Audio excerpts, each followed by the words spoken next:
വിശുദ്ധ ഖുർആൻ വിവരണം അധ്യായം 27 35 മുതൽ 37 വരെയുള്ള സൂക്തങ്ങൾ.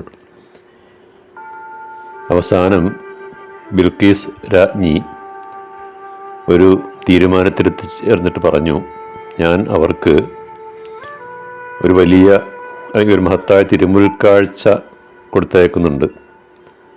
എന്നിട്ട് നമ്മുടെ ദൂതന്മാർ എന്ത് മറുപടിയുമായിട്ടാണ് വരുന്നതെന്ന് നോക്കട്ടെ. അങ്ങനെ രാജ്ഞിയുടെ ദൂതൻ സുലൈമാൻ നബിയുടെ അടുത്തെത്തി. സോളമൻ ചക്രവർത്തിയുടെ അടുത്തെത്തിയപ്പോൾ അദ്ദേഹം പറഞ്ഞു, നിങ്ങളെനിക്ക് കുറേ സമ്പത്ത് അല്ലെങ്കിൽ കുറേ തിരുമുൽ കാഴ്ചകളൊക്കെ നൽകി സഹായിക്കാനാണോ ഉദ്ദേശിക്കുന്നത്? നിങ്ങൾക്ക് നൽകപ്പെട്ടതിനേക്കാളൊക്കെ എത്രയോ മികച്ച സമ്പത്താണ് ദൈവം എനിക്ക് നൽകിയിട്ടുള്ളത്. നിങ്ങളുടെ ഈ സമ്മാനം നിങ്ങളെ സന്തോഷഭരിതരാക്കുന്നുണ്ടാകും. നിങ്ങൾ ഉടൻ തിരിച്ചു എന്ന് അവരോട് പറഞ്ഞേക്കുക,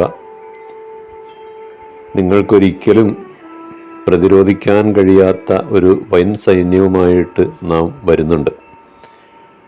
നിന്ദരും നികൃഷ്ടരുമായ രീതിയിൽ നിങ്ങളെ നാം ആ നാട്ടിൽ നിന്നും ആട്ടിപ്പുറത്താക്കുന്നതാണ്.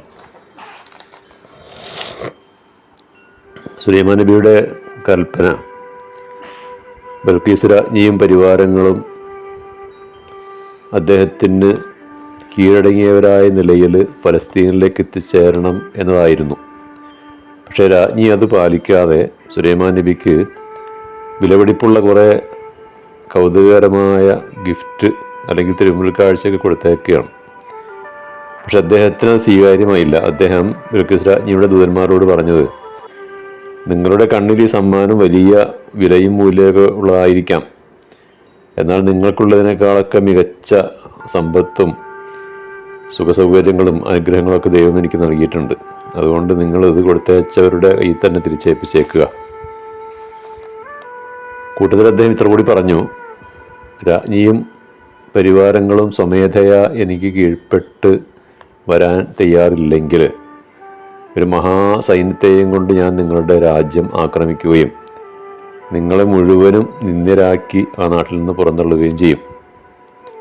തുടർന്നുണ്ടായ സംഭവങ്ങൾ അടുത്ത സൂക്തങ്ങളിൽ വിവരിക്കുന്നുണ്ട്.